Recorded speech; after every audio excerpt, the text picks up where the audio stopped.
Bonjour Daniela. Bonjour Michel, ça va? Bonjour à tous. Bonjour à tous et bonsoir à tous surtout. Oui, bonsoir. Bon, alors, enchantée de vous recevoir ce soir à tous ceux qui nous regardent sur le live. Moi, c'est Daniela et je suis philosophe à Nouvelle Acropole. Et Michel, est-ce que tu es philosophe aussi? Oui, on essaie d'être philosophe, d'être au moins un apprenti philosophe. Donc oui, on est bien content d'être là et de faire cette présentation en direct. On espère qu'il y aura beaucoup de monde. On voit déjà Natif en ligne. Bonjour, bonsoir Natif.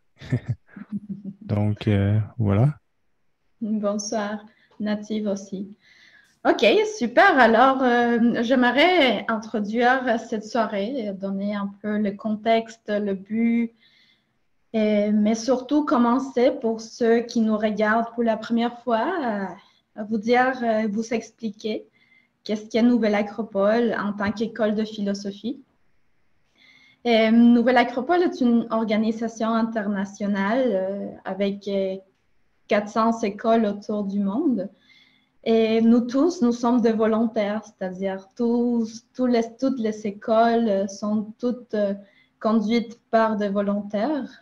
Et il y a ces trois volets qui est la philosophie, la culture et le volontariat, c'est-à-dire et le volontariat qui nous permet de mettre en pratique euh, tout ce qu'on apprend, mais aussi de mettre ces moteurs qui est la volonté en marche.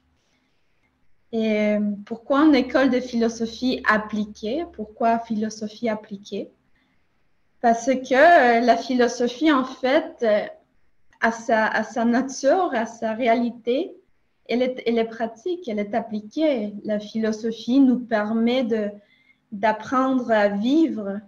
La philosophie nous aide à apprendre à trouver les réponses à ces questions profondes que nous tous, à un moment donné, on se pose.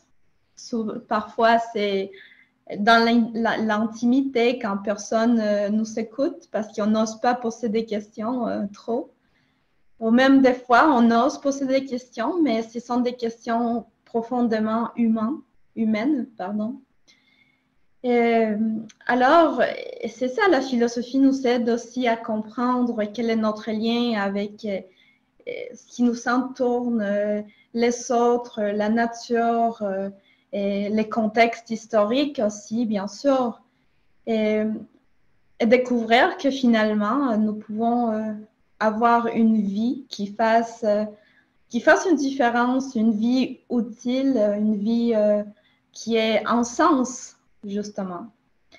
Et alors, l'activité, ce live que nous faisons ce soir, est dans le but de répondre à quelques questions. C'est un dialogue qui veut dire l'échange entre deux intelligences, même s'il peut y avoir des questions qui surgissent dans les commentaires.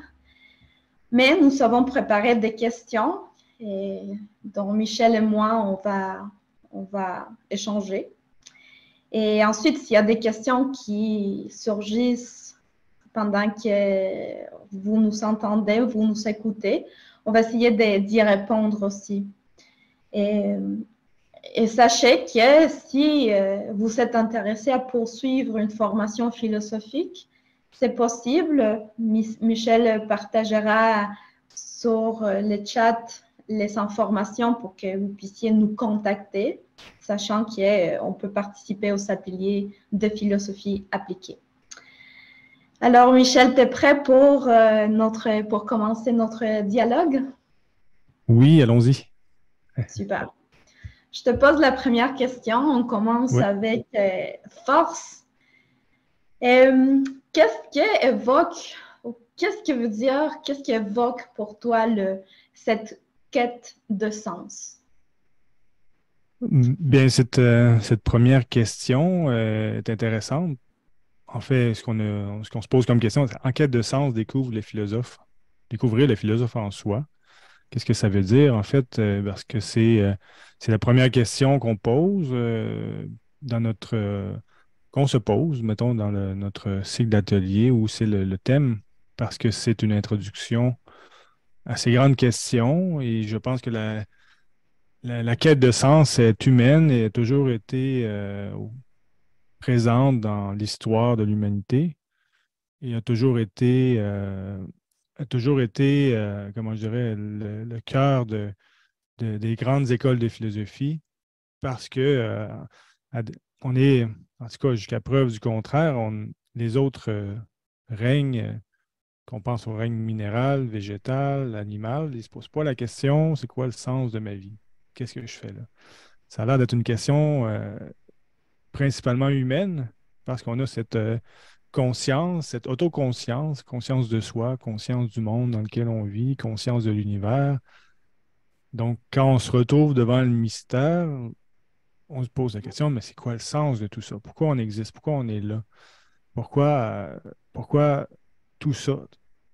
Et donc, ça vient alimenter cette quête, cette recherche, et naît ainsi les philosophes en nous, hein, c'est-à-dire on est un- NAIT, philosophe depuis l'enfance.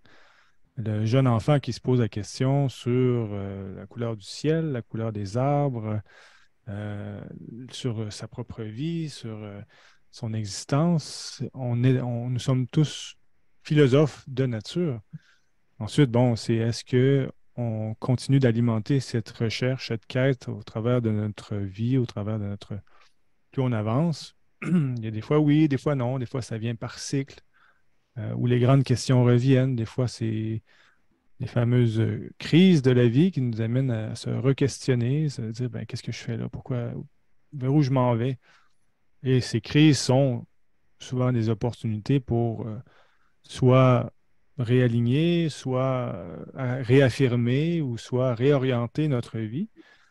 Mais est-ce qu'on va seulement faire un autre bout et encore une nouvelle crise qui arrive et puis on refait la même chose? On peut tourner en rond très longtemps. En fait, ce qui est intéressant de la philosophie, surtout la philosophie appliquée, c'est on n'est pas les premiers à se poser ces grandes questions. Et puis, d'autres nous ont laissé leur savoir, leur application, si on veut, leurs expériences. Donc, on peut accélérer. Au lieu de faire une espèce de spirale longtemps à se poser des questions, ben, je vais aller par là un bout, après ça, ah, ben non, c'est autre chose, après ça, c'est par là.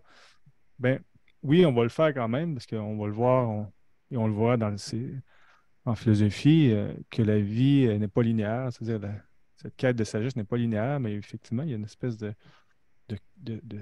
cycle ou de spirale qui finalement nous amène, si tout va bien, tranquillement au cœur de nous-mêmes, en fait. Mais je te retourne la question à toi aussi, Daniela, qu'est-ce que ça veut dire pour toi? Euh, ben, c'est, euh, c'est intéressant parce qu'à à quelque part, si on est en quête de sens, c'est parce qu'on ne l'a pas. Mais qu'on intuitionne, si on veut, qu'il y en existe. Et on peut se poser la question aussi, quête de sens de quoi? Mais en général, comme tu disais, c'est se poser la question de pourquoi. Et pourquoi on fait ce qu'on fait? Pourquoi on est en vie? Pourquoi en vie à cette époque-là? Et pourquoi pas, et je ne sais pas pourquoi on n'est pas né 100 ans avant, ou peut-être oui, je ne sais pas. Et, mais c'est justement cette quête de arriver à conquérir, quête et conquête, quelque chose. Alors, conquérir en sens. Et ce que je veux dire par là, c'est que ça nous démontre qu'on part d'un point, puis on veut arriver à un autre. Et ce voyage-là requiert de nous un effort, une amélioration, une découverte. Parce que, inévitablement, et le fait retrouver un sens fait éveiller quelque chose en nous. Et je suis sûre que quand nous avons appris ou compris quelque chose, tout à coup, on sent comme, ah, je vois. On se sent comme plus léger, presque. On se sent un peu plus, je sais, ben, c'est ça le mot, léger. Et je pense que quête de sens, c'est impressionnant, c'est très intéressant comment on, au fur et à mesure que nos questionnements sur notre vie, sur la société, sur l'histoire, sur la nature, elles maturent, ben, on se rend compte qu'on a besoin de retrouver un sens, de s'orienter.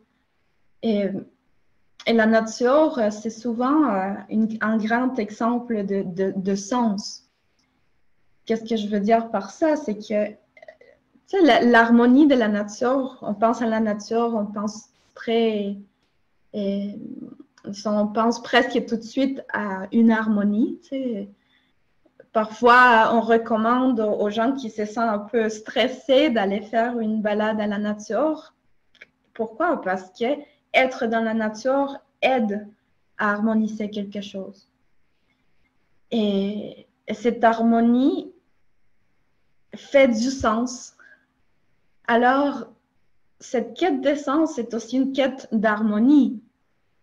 Et c'est une des questions aussi dont on parle dans la première étape de nos ateliers.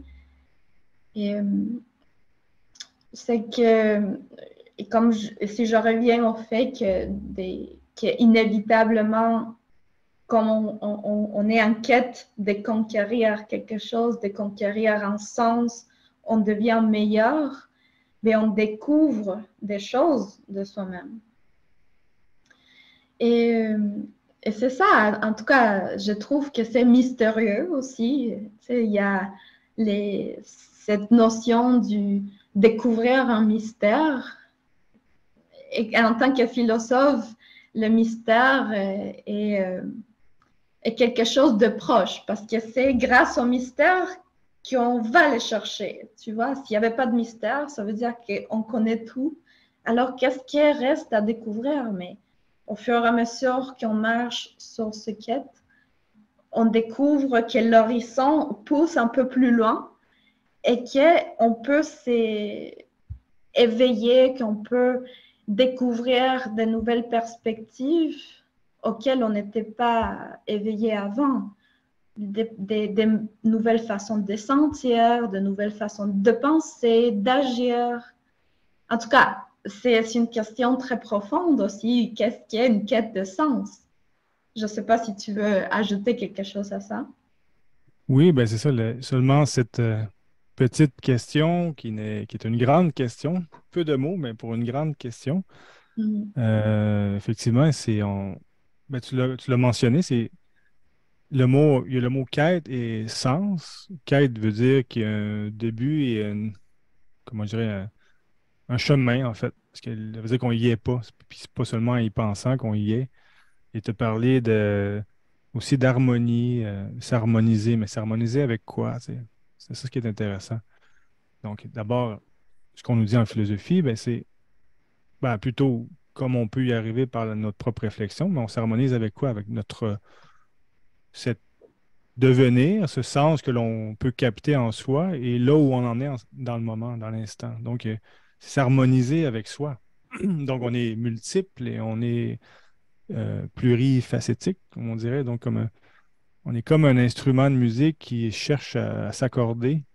Et pour s'accorder, ben, faut en jouer, il faut l'appliquer. Et c'est là qu'on voit s'il est accordé ou non, et si les cordes sont fausses, et puis s'il faut ajuster. Donc, il faut jouer, faire des accords, et puis s'améliorer. Et on cherche comme ça à la fois le sens de la vie et notre propre quête personnelle, quête intérieure. Donc, oui, vas-y, excuse-moi, j'ai... Non, c'est intéressant cette quête intérieure parce que souvent, disons, on est à la recherche des quêtes et on voyage beaucoup, par exemple, parce que moi, j'aime beaucoup les civilisations et les sites historiques dans tout le pays. Et à chaque fois qu'on visite un site historique, pour moi, c'est wow, il y a un morceau d'essence ici. Mais ensuite, on se rend compte, comme tu dis, qu'il y a une quête intérieure aussi, que si cette quête intérieure ne se fait pas en même temps, ou peut-être en premier lieu, cette quête extérieure perd du sens. Parce que c'est difficile de comprendre ces petits morceaux de sens lesquels on croise dans la vie à tous les jours s'il n'y a pas cette quête de découverte intérieure, ce qui m'amène à te poser une question en fait. Qu'est-ce que veut dire se connaître alors?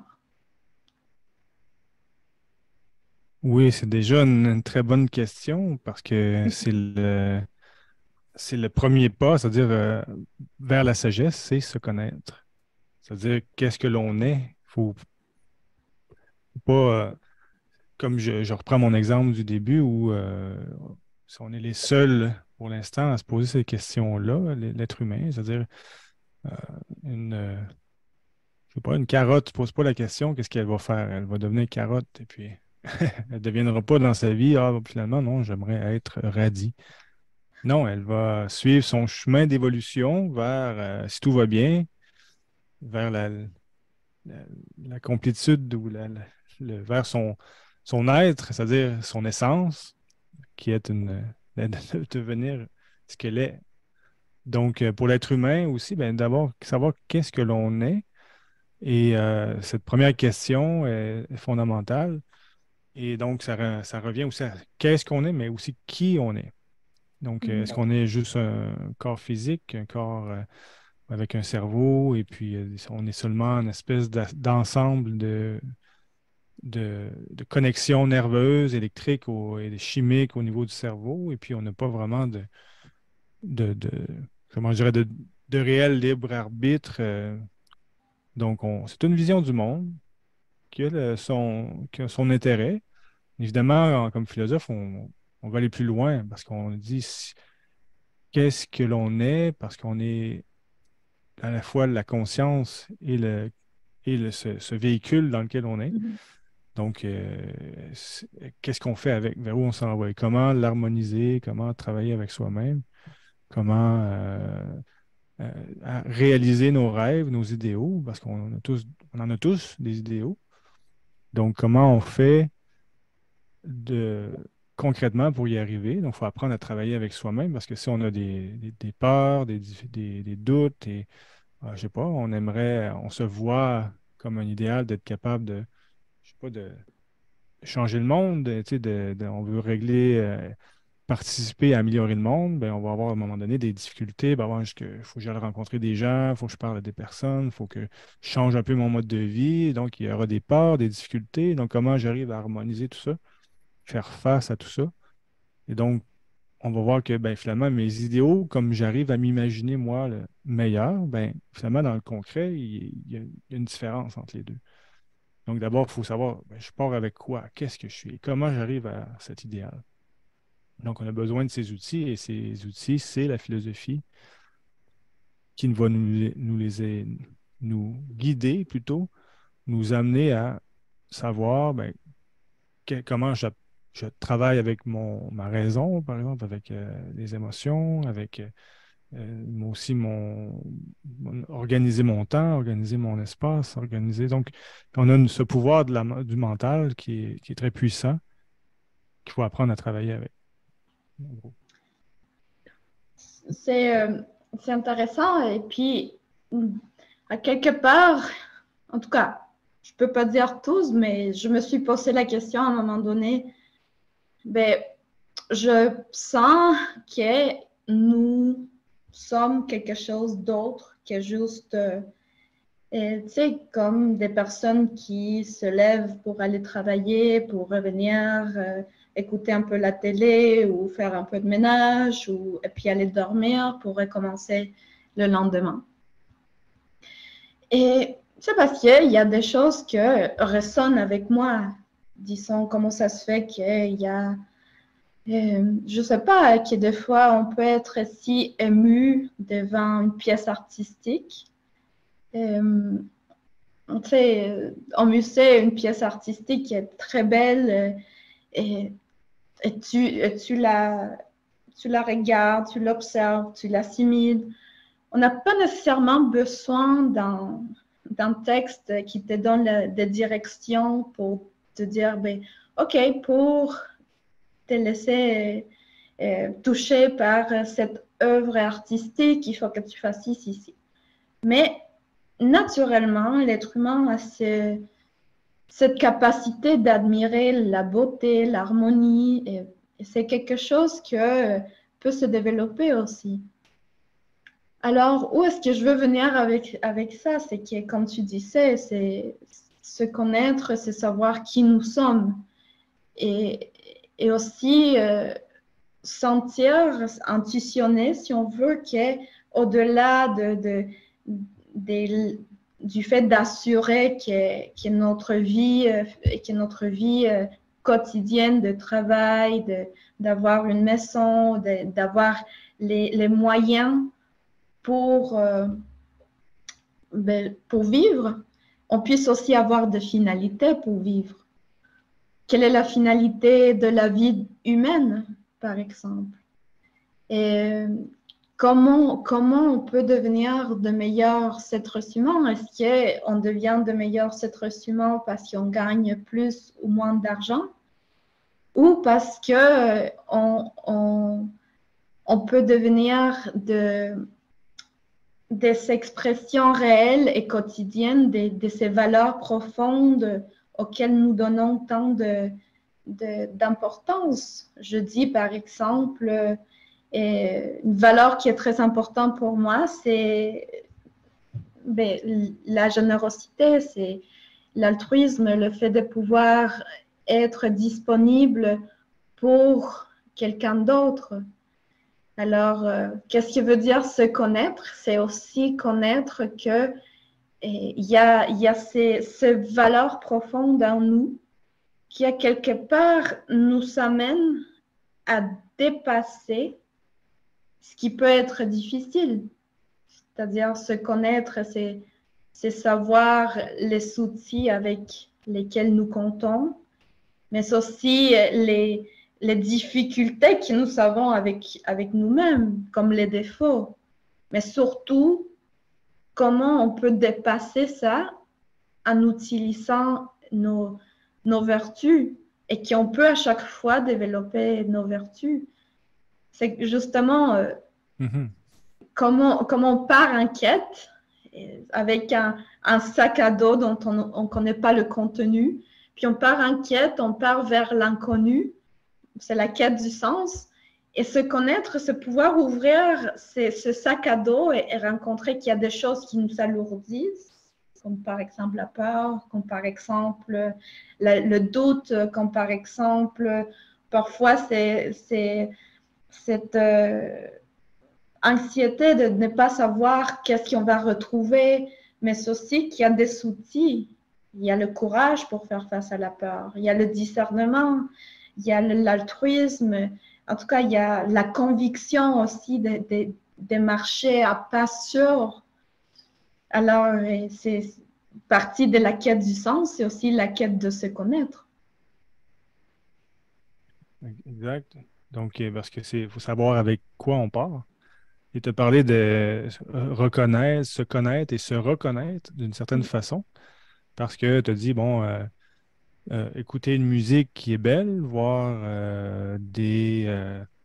dans, ben, d'anciennes, les traces plutôt d'une ancienne civilisation. On voit des choses qui nous émerveillent encore, des constructions, des statues, des immenses temples qui, non seulement au niveau technique, on ignore comment ils ont fait, mais c'est aussi beau, harmonieux, bien aligné. Tout et rentre bien dans une vision du monde, de l'univers, en fait. Si on prend à peu près toutes les anciennes traditions qui nous ont laissé un bagage incroyable de sagesse.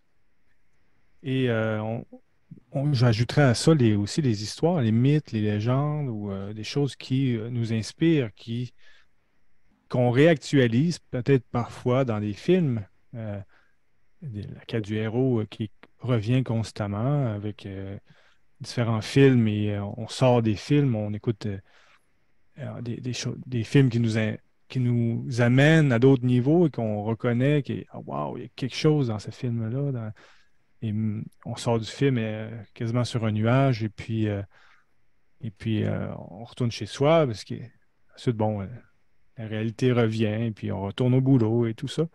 Mais en fait, ce qu'on a reconnu, ou ben, plutôt ce qu'on a capté, on peut l'utiliser. C'est un peu le chemin de la philosophie aussi, de qu'est-ce qu'on trouve beau, juste, bien, peut se vivre. Parce qu'on voit ça où on nous dit, ah, c'est dans des films, des histoires, c'est beau, mais bon, la réalité, c'est autre chose. On peut répondre que non, c'est faux. On peut être digne, on peut avoir des vertus de chevaleresque, je dirais, d'être utile, de se sentir utile à l'humanité, de trouver son rôle, d'avoir sa place à jouer, sa place à remplir et puis son rôle à jouer dans la vie, ne serait-ce que commencer par sa propre famille, être utile à son environnement direct, sa communauté. On peut faire un changement et le premier changement va être en l'intérieur de nous, en fait. Parce que justement, se connaître va nous amener à rencontrer ce qui nous limite, ce qui est justement beau, ce qui limite, ce qui est bien, ce qu'on reconnaît comme juste. La première frontière, la première épreuve sera face à nous-mêmes. Parce qu'on vit selon certaines habitudes, selon certaines façons qu'on a appris de notre culture, de notre volontaire ou non, mais on a tous ces limitations des fois. Mais ce qui est fondamental, c'est que ces limitations peuvent être traversées. Et c'est souvent dans ce qui est difficile, et on n'aime pas ça entendre ça, parce que ce qui est difficile, on ne veut pas y faire face. On essaie de l'éviter ou on essaie de oh, demain, après, je referai ça une autre fois, aujourd'hui ça va bien, ou on va essayer de se convaincre, ouais, non, je suis bien finalement comme je suis. Oh, je suis fait comme ça. Donc, tout ça fait partie, en fait, des épreuves philosophiques. Et plusieurs traditions en parlent. Et dès le deuxième cours de notre cycle, c'est la Bhagavad Gita, deux ou troisième. Et c'est une histoire millénaire.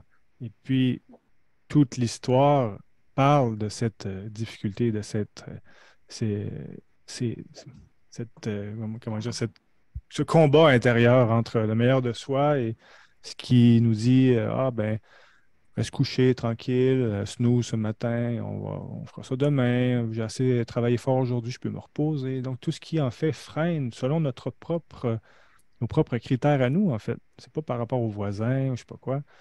C'est par rapport à nos propres critères. On sait ce qu'on aimerait faire, on sait ce qu'on aimerait réaliser et on sait bien souvent ce qui nous limite, ce qui nous empêche d'avancer. Mais tout ça fait partie justement de se connaître. Et ensuite la question, est-ce qu'on accepte ça ou on se dit non, mais j'aimerais changer, je veux changer ça. Et là commence la quête, justement, la quête de se transformer, la quête héroïque, cette transformation intérieure. Et là, c'est là qu'on se sent libéré. C'est là que ça génère, c'est là qu'on peut être généreux, c'est là qu'on peut être soi. Et c'est très libérateur et on se sent libéré lorsqu'on se rend compte qu'un petit défaut qu'on avait depuis longtemps, on a réussi à le dépasser et il ne revient plus. Et on se dit, waouh, j'ai fait un pas par ma propre volonté, par ma propre intelligence et par ma propre quête de sagesse, si on veut. Euh, des- des, euh, il y a deux points que je peux retirer de ce que de ce que tu parles, de ce que tu dis. Euh, que, disons, si on se transforme, bon, d'abord, je fais cette réflexion de que si, comment, entre les relations humaines, qu'est-ce qui nous sépare, disons, c'est, en fait, ce que de moi n'est pas raffiné dans le sens que, ah, si je suis une personne irritable, puis que c'est difficile de me parler parce qu'à chaque petite, je suis toujours à la défensive. Alors, s'il y a quelqu'un qui veut approcher un sujet délicat avec moi, et je peux pas, si on peut pas me parler, ben ça va causer une séparation, ça va causer un éloignement. Mais si, par exemple, de l'autre côté, j'ai une personne qui écoute, une personne vers laquelle on sent qu'on peut aller quand on a un problème, pourquoi? Parce qu'on a fait un cheminement intérieur et tout ça. Mais là, à quelque part, ça commence à unir. Ce que je veux dire par ça, c'est que c'est le côté non raffiné en nous qui nous sépare en tant que société. Et c'est nos vertus, c'est nos valeurs, ce qui nous unit en tant que société. Alors, si le fait de se connaître pour découvrir ses vertus, c'est un acte social. Pourquoi je dis ça? Parce que souvent on dit, ben, je comprends ça de se connaître un peu égoïste, du fait que ben, je veux découvrir mes forces. Mais si on découvre vraiment nos forces, on va vouloir les mettre au service pour la société. Parce qu'une force aussi, c'est se rendre compte que nous faisons tous partie d'une même humanité. Alors, pouvoir mettre au service, pouvoir se rendre utile, comme tu disais tout à l'heure, même si c'est envers notre environnement le plus proche, notre famille, nos amis, si on est à l'université, peu importe où. Mais finalement, ce premier pas de se connaître est pour qu'on puisse entrer dans la société, pour qu'on puisse faire une société. Parce que c'est en partageant le meilleur de nous-mêmes qui sont nos vertus, qu'on va pouvoir construire une cohésion, qu'on va pouvoir construire en tant qu'individu, c'est-à-dire on ne va pas perdre notre identité profonde, mais grâce à qu'on la découvre, on va pouvoir faire partie d'une société. Alors, en tout cas, ça me fait penser à ça, et ça pour dire que si se connaître veut dire retrouver le meilleur de soi aussi, ben, je pense que c'est un acte social à la base. En effet, ben c'est ça, c'est intéressant parce que c'est effectivement un acte sociopolitique, si on veut, Mhm. parce que mais on a souvent l'impression, ben, bon, je me connaître et faire mes choses à moi, et puis that's it. Mais non, si on va vers le meilleur de soi, ça a un rayonnement vers les autres et vers quelque chose de mieux, et ça va inspirer aussi les autres, et on va vouloir s'ouvrir aux autres parce qu'on, même s'il y a des différences, sachant que l'on peut s'améliorer, ben on va voir chez l'autre aussi que tous pouvons nous améliorer. Et on peut aider, accompagner, être patient, développer des vertus comme la compassion, l'entraide, et comprendre que si les autres en ont de la difficulté, ben, si moi-même j'ai des difficultés, ben, je vais comprendre celles des autres. Donc, c'était ce troisième aspect socio-politique, c'est-à-dire cette capacité de vivre avec les autres. Et les autres aussi, cherchant une espèce d'idéal, euh, ça fait on peut développer une fraternité parce que on cherche la même chose, en fait, fondamentalement. Même si les chemins peuvent être très différents, la finalité se rejoint en une espèce d'union. Et plus on avance vers une espèce d'idéal, plus les vertus ou les qualités se rencontrent. Et ça, c'est vrai, on peut chacun faire la recherche dans toutes les traditions où finalement, selon plusieurs formes différentes, mais à la fin, ils parlent tous de vertus, comme le courage, la générosité, l'amour. Donc, tous nous disent les mêmes choses selon différentes langues, différents signes, différents symboles, et puis peu importe. Donc, il y a une espèce de devenir qui est au-delà de nous-mêmes, si on veut. Une espèce d'archétype, prenons le mot, le mot plus récent dans l'histoire. Mhm. mais que c'est le même concept qu'il nous a parlé aussi de Platon, et cette sortie de la caverne de l'ignorance, d'arriver à aller vers quelque chose au-delà. Et lui-même va nous parler que c'est le philosophe qui cherche à comprendre l'univers et ses lois, qui est ce philosophe social. C'est lui qui revient dans la caverne ensuite pour aider les autres à se libérer. Mais ça se fait par l'exemple, en fait. C'est pas seulement en prêchant. Je sais pas comment dire. Ça peut être intéressant, façon de parler, mais c'est-à-dire de dire, mais c'est plutôt par le dialogue, comme le faisait Socrate, ou par l'application concrète dans sa vie, dans la vie de tous les jours, en fait. Ben, je pourrais ajouter que c'est pour ça que c'est important d'avoir une école de philosophie parce que c'est là qu'on peut, disons, vérifier notre pratique. Surtout parce qu'il y a, comme tu dis, il y a des gens qui se connaissent un peu plus, qui connaissent les défis un peu plus parce que si nous, dans notre quête, nous sommes rendus ici, puis il y a une personne qui est rendue ici, il va pouvoir nous guider dans ce chemin au milieu de la forêt. Et c'est comme si on était au milieu de la forêt, justement, il y avait quelqu'un avec une lanterne pour essayer, OK, ça va bien, essaye, attention avec, il y a un arbre qui est tombé, tu vois, tu peux le dépasser comme ça. Ce que je veux dire par ça, c'est que c'est, on n'est pas obligé de faire des erreurs et de répéter des erreurs quand quelqu'un peut nous transmettre une expérience, quand quelqu'un peut nous aider à faire attention, à mettre notre attention là où ça pourrait nous aider. Et, et une école de philosophie est un milieu pour ça, pour qu'on puisse justement avoir ce milieu pour se pratiquer, pour qu'on puisse faire des erreurs, pour qu'on puisse vérifier si ce que j'ai compris était l'idée. Et tu as parlé aussi d'idéal. Ça fait que de nous, c'est-à-dire le fait de vouloir aller en quête et avoir, à quelque part, nous tous, nous sentons que nous pouvons être meilleurs de ce que nous sommes maintenant. Et quelque part, à l'intérieur de nous aussi, on peut sentir que la société, que le monde pourrait être meilleur de ce qu'il est aujourd'hui. Alors, c'est ça, ça fait de nous des idéalistes, mais en quête. Et c'est ça qui est beau, c'est ça qui est important, parce que c'est pas juste d'avoir un idéal, mais aussi de monter la montagne. Et c'est pour ça qu'on parle de cette quête.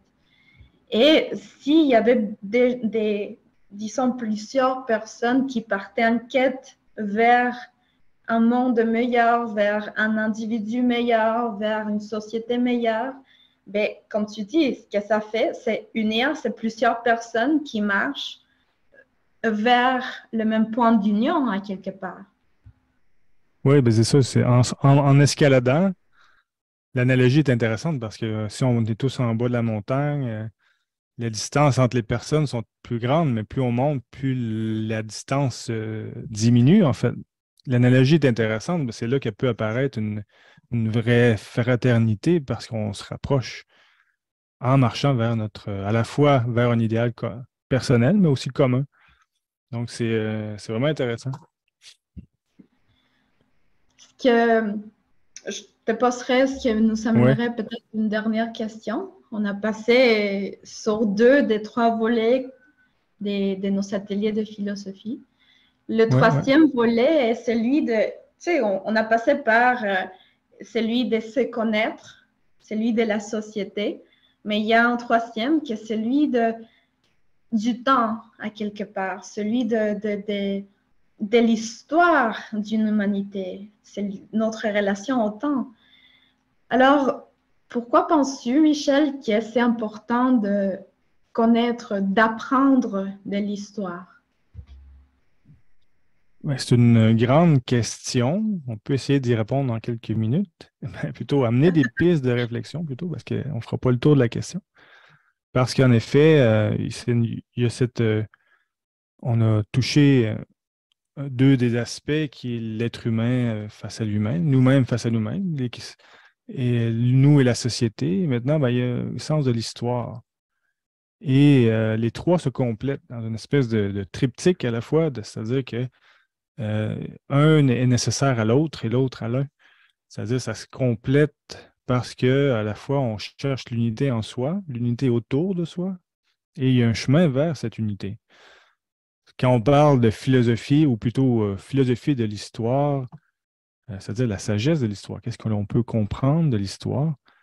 Et d'abord, du passé, effectivement, mais pas dans un sens historique avec les faits, bien que c'est intéressant. C'est bon d'avoir des photos dans l'histoire, c'est-à-dire des points où voici ce qui s'est passé, et puis un peu descriptif. C'est bien, c'est intéressant, mais ce qui nous intéresse, c'est qu'est-ce que l'on peut comprendre?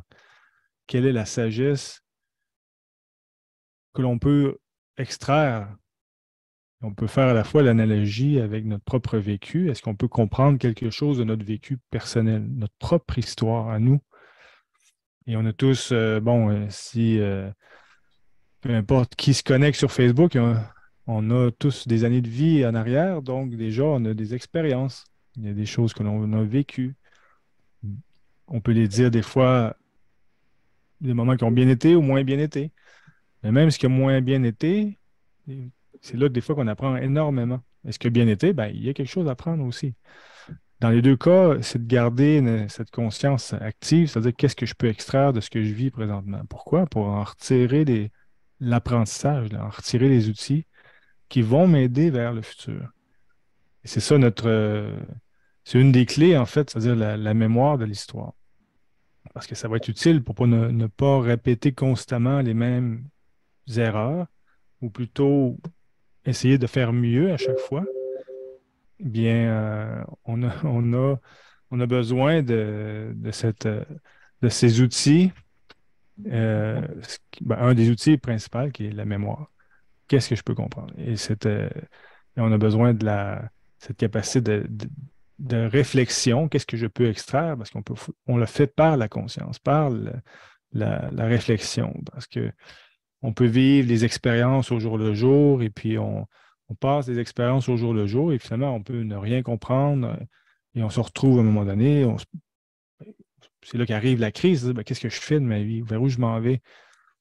Ben, c'est justement, les crises sont utiles pour ça et le Bouddha va nous en parler assez bien. C'est-à-dire qu'ils sont véhicules de conscience. Mais bon, des fois, quand on est dedans, on le voit pas toujours parce que, bon, qu'est-ce que j'ai à comprendre alors que je souffre? Ouais, c'est ça, là. C'est-à-dire qu'il faut apprendre à travailler avec soi. Ça revient au premier point, c'est-à-dire se connaître. C'est peut-être pas le bon moment de se dire, ben, qu'est-ce que j'ai à comprendre quand tu es en souffrance? Commencer par calmer tout ça, puis ensuite réfléchir, bon, qu'est-ce qui s'est passé, bon, tout ça. Mais aussi à l'échelle de l'humanité, peut-être je te laisserai ensuite le temps de développer, mais si j'ajoute à l'échelle historique humaine, les sociétés, un peu comme une vie humaine, aussi vit des expériences. Et il y en a eu plusieurs des expériences dans l'histoire, des hauts et des bas, des expériences bonnes, on va dire, et moins bonnes, c'est-à-dire plus difficiles.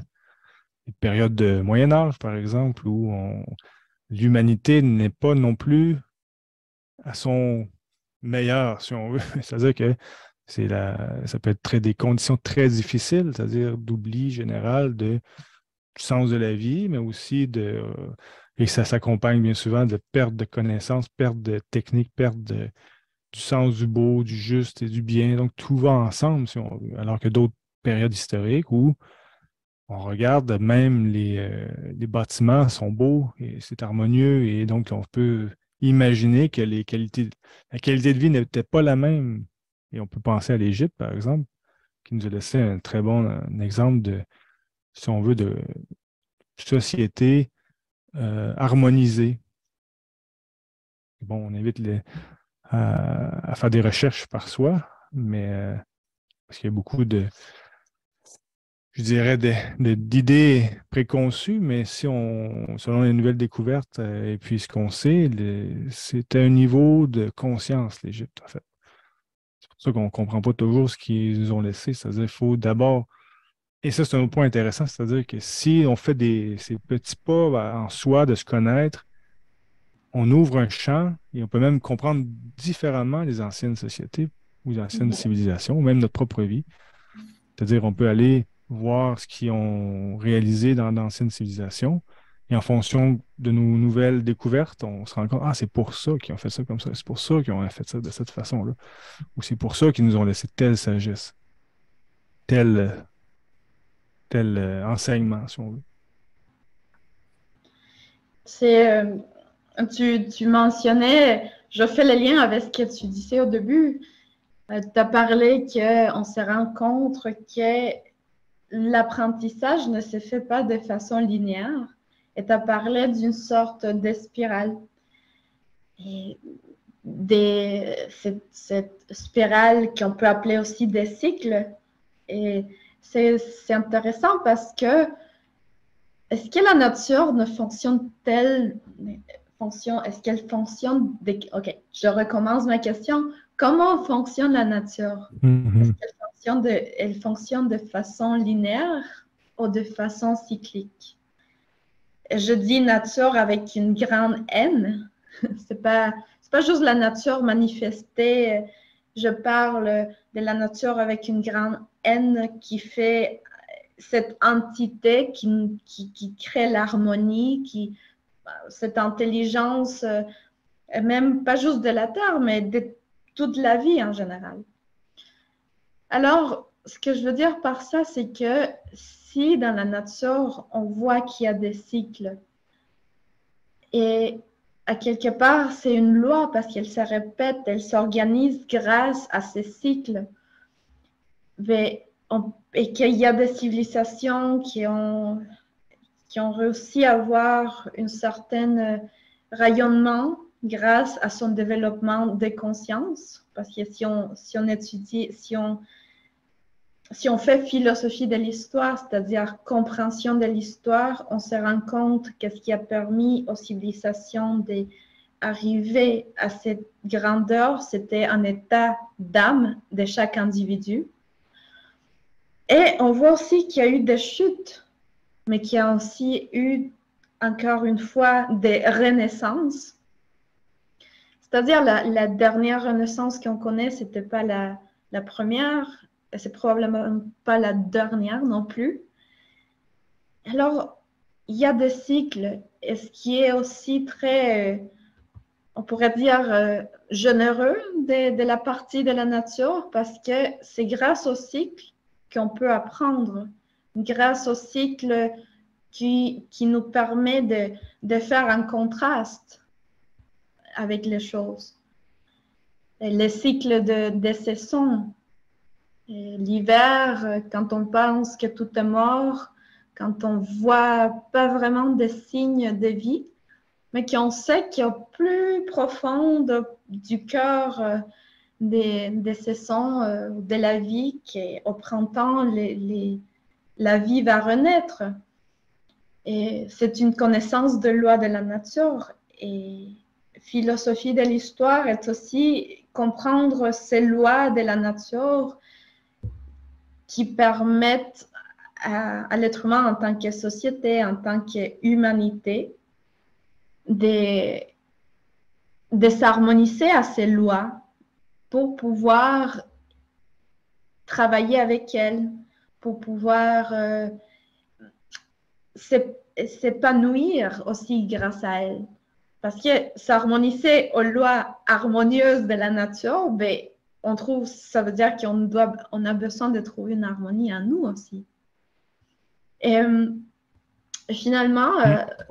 un dernier point qui est intéressant de cette côté d'apprendre de l'histoire, c'est que